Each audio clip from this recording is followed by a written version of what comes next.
So in August, the Senate and the House of Representatives usually takes a recess. That's a break from their usual proceedings.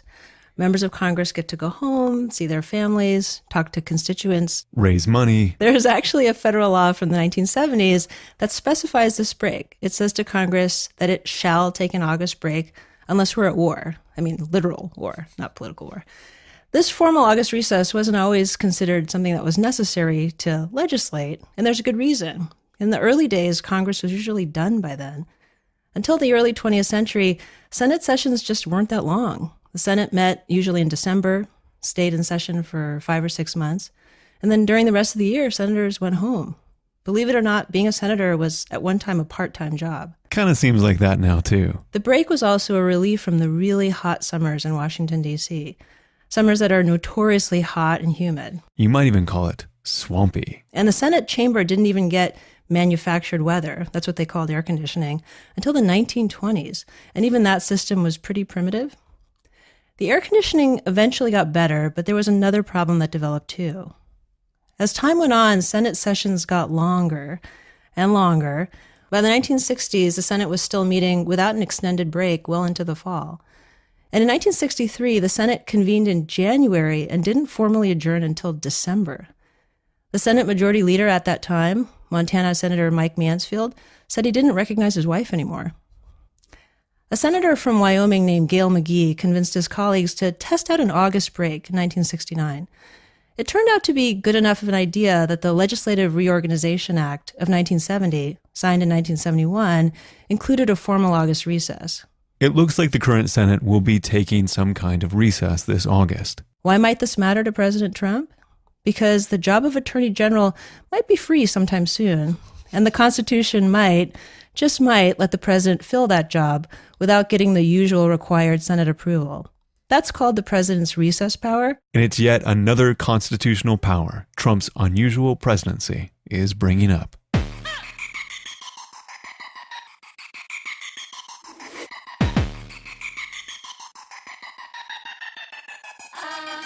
This is What Trump Can Teach Us About Con Law, an ongoing series of indefinite length where we take the actions and swirling speculations about Trump and channel that noise into learning our Constitution like we never have before. Our professor is Elizabeth Joe, and I'm your fellow student and host, Roman Mars. We're going to take a quick recess here, but we'll be back with Trump Con Law.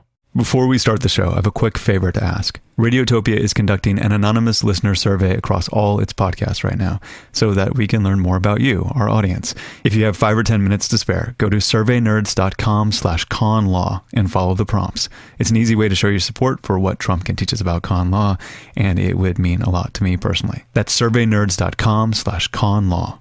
Support for Trump Con Law comes from Squarespace. That brilliant idea that's been knocking around your head for a few weeks, just start. I believe in just starting things and figuring them out as you go. And then, once you're going, you should share your brilliant idea with the world on a cool website made with Squarespace. Their award-winning templates are the simplest and most beautiful way to present your ideas online. No matter what your technical background, you can create a beautiful website with Squarespace's all-in-one platform. There's nothing to install, patch, or upgrade, ever. For a free trial and 10% off your first purchase, visit squarespace.com/conlaw. Conlaw is all one word there. That's squarespace.com/conlaw. As we discussed in episode number 2 of this podcast, there's a specific way the president gets to hire important positions in the federal government. The Constitution says the president can appoint ambassadors, public ministers and counsel, judges of the Supreme Court, and all other officers of the United States. The part about officers doesn't mean the president hires everyone in the executive branch, but he does get to choose some of the most important policymaking jobs. These include the jobs you've probably heard of, like the Secretary of State, the Secretary of Defense, and the Attorney General. But the Senate has a role to play here too. In order for the president to have his choices installed, the Senate has to give the president its so-called advice and consent. The Constitution's specific about that. So that means the president needs the Senate's okay in order to hire people under his appointments power. In the early days of our nation's history, that was sometimes a problem, like when the Senate was in session for only half the year, and they had to take horses or later trains to travel back and forth to Washington. What if someone resigned or died and the Senate wasn't in session? It turns out that the Constitution in this case gives the president something called the recess appointment power. Article 2 of the Constitution, that's the portion that addresses the president, says that the president shall have power to fill up all vacancies that may happen during the recess of the Senate by granting commissions which shall expire at the end of their next session. That clause, which people usually call the Recess Appointments Clause, seems to give the president the ability to appoint people to positions by himself without the Senate's okay when the Senate isn't there. Keep in mind that the president can't just appoint people all by himself when the Senate is in session. The other part of the Constitution, the Appointments Clause, says, nope, you have to work with the Senate. So let's assume that the recess appointments power was designed by the founders for a benign reason. We don't want the government to come to a halt because the Senate's on break and the president needs, for example, a new Secretary of State, right? Seems like a good safety valve. It turns out that modern presidents have used the recess appointments power in other ways too, namely to fight political gridlock. So a few facts. Every 2 years, we have a new Congress, a 2-year period of legislative business. That's usually divided into 2 annual sessions, one starting in early January and finishing up in December. Congress gets a break between sessions. They're called inter-sessions, and they get short breaks during their legislative sessions. They're called intra or within sessions. So let's say you're the president and a majority of the Senate comes from the opposing political party. You might have a hard time getting the Senate to approve of the people you want to hire under your Appointments Clause power. So here's an example. In March of 2016, President Obama nominated Judge Merrick Garland to fill the spot on the Supreme Court that opened up when Justice Antonin Scalia had died. He used his appointments power under the Constitution. But in Garland's case, the Senate refused even to hold a hearing on Judge Garland. He didn't make it to the Supreme Court, and there was nothing President Obama could do about it under his appointments power. So when you're the president, what can you do if the Senate will not confirm your nominee? You could wait until the Senate is in one of its recesses and do a stealth appointment. See, the Senate's not in session. I can use my recess appointment power. Nothing in the Constitution explicitly says that this is off limits, that the president can't use the recess power in this way. And historically, presidents have used their recess power in exactly this way, to put people in positions when it's not clear that the president could have received the Senate's approval. You might think this isn't a big deal since the position is temporary. But the Constitution does say that a recess appointment lasts until the end of the next congressional session.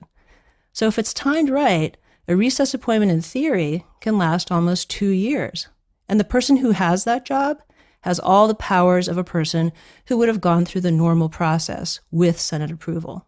So it would seem that with the recess appointments power, the modern president has a distinct advantage over the Senate, but not so fast. About a decade ago, the Senate formally started what are called pro forma sessions of the Senate. These are Senate sessions where one senator gavels in and gavels out. The whole session lasts about a minute. Usually it's in front of an entirely empty Senate chamber. And the entire point?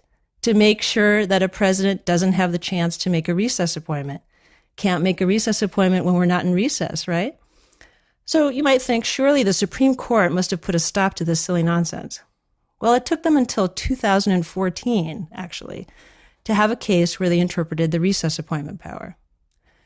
The National Labor Relations Board, or the NLRB, is a federal agency that has the job of investigating and ruling on unfair labor practices. Both President George W. Bush and President Obama had a really hard time getting the Senate to act on their nominees to the NLRB. Which meant, at times, the board did not have enough people on it. They're supposed to have 5 to get anything done. Normally, the Senate takes a break in late December. In 2011, the Senate decided it would go on break, but it would schedule a bunch of these pro forma sessions from late December until early January, when it would get back to regular business. Remember, these pro forma sessions are just for show. And in fact, this time, the Senate adopted a unanimous agreement that no business would be conducted during them. There was no point to them. President Obama's response to this was basically, you guys are in recess. And on January 4th, between one pro forma session and another, President Obama used his recess appointment power to fill 3 empty spots on the NLRB. So the question became, Was this an okay use of the president's constitutional authority? In the 2014 case of NLRB versus Noel Canning, the Supreme Court said no and ruled against the president. It's a long opinion, so I'm just going to point out what's relevant here. The Supreme Court said yes, the president has the power to make appointments by himself when the Senate's in recess. And this applies to any kind of recess that Congress has, between sessions or in the middle of a session. But a recess that counts for the purposes of this power normally has to be at least 10 days. The court relied on history in part to come up with this number. So that break, during which Obama put his recess appointees in, was shorter than that, so they didn't count. And those pro forma sessions set up just to block the president? As the Supreme Court put it, the Senate's in session when it says it is. Translation, those just for the purpose of blocking the president's sessions are good enough to prevent the president from using his recess appointment power.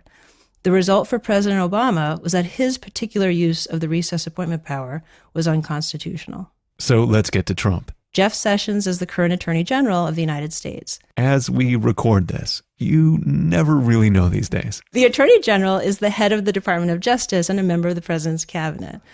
Sessions was appointed by President Trump under his appointments power, and then he was confirmed by the Senate.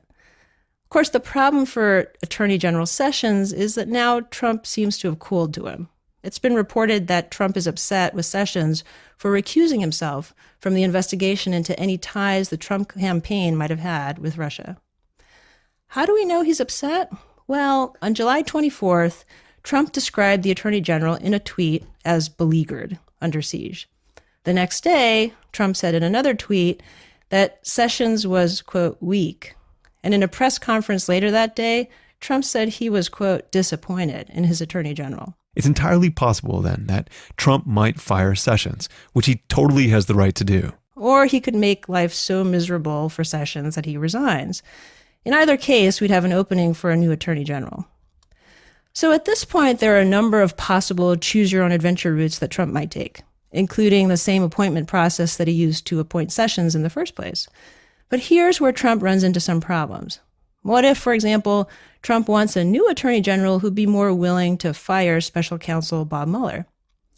Mueller is in charge of investigating Russian interference in the 2016 election. And it's been reported by the Washington Post that Trump has considered using his recess power to replace Sessions. So in theory, a new Attorney General appointed right around now could serve through 2018. But remember, the Supreme Court says it's up to the Senate to decide when it's in recess. And that's what's been happening so far this year. The Senate has been scheduling these pro forma sessions that have no other purpose than to stop the president from making recess appointments. If the Senate decides to schedule more pro forma sessions during their August recess, that would be a way to block Trump from picking an Attorney General all by himself. In fact, Senate Majority Leader Mitch McConnell has already delayed the August recess. The 1970 law lets him do that. Now it could get a little crazier. Normally, when Congress goes on a break, they adopt a resolution to do it. But what if for some reason the Senate just can't agree on whether they want to take a formal break? And they don't agree to whether or not there are going to be pro forma sessions either. Well, the Constitution says that the president has the power if the House and Senate disagree on when to take a formal break, or it's called an adjournment, that the president, quote, may adjourn them to such time as he shall think proper. Translation, a president could force the Senate into a recess and then use his recess power.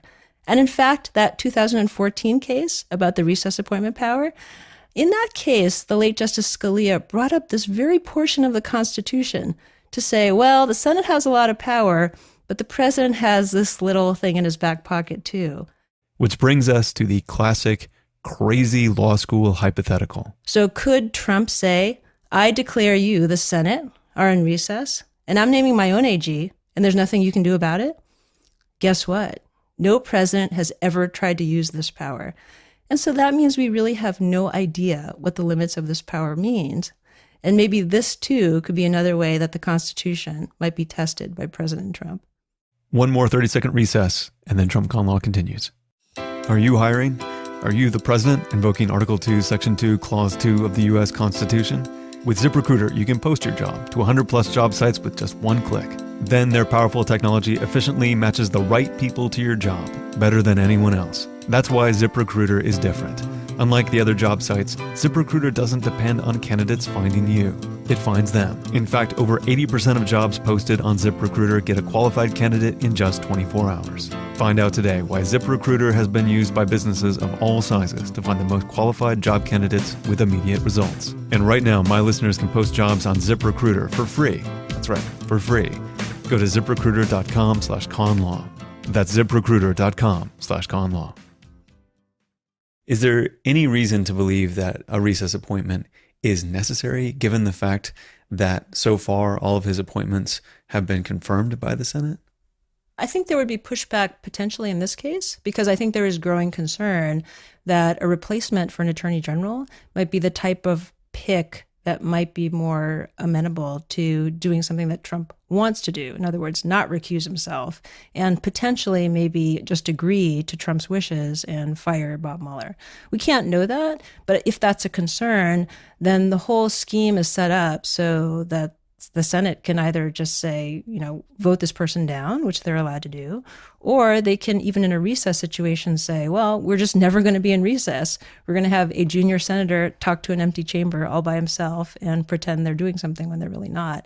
And that's what that 2014 case really says, that it's up to the Senate to decide when it's on vacation and when it's not.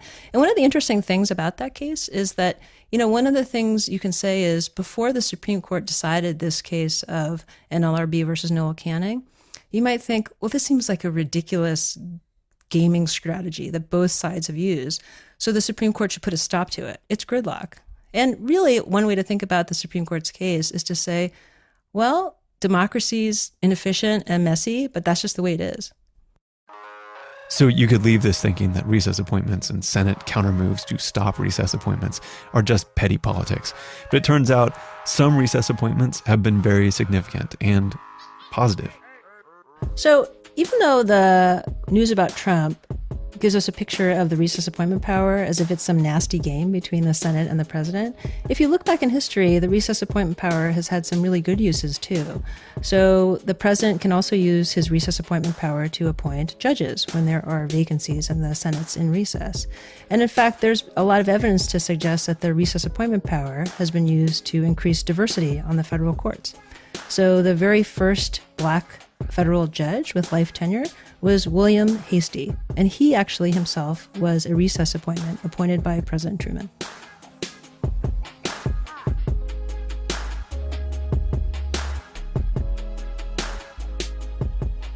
This show is produced by Elizabeth Joe and me, Roman Mars. You can find us online at TrumpConLaw.com, on Facebook and Twitter. All the music in Trump Con Law is provided by Doomtree Records, the Midwest hip-hop collective. I put together a great Spotify playlist of Doomtree songs from the show and other favorites of mine from their catalog.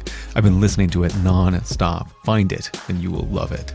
You can find out all about Doomtree Records, get merch, and learn about their current tours at doomtree.net. We are a proud member of Radiotopia from PRX, supported by the Knight Foundation and donors who are listeners, just like you.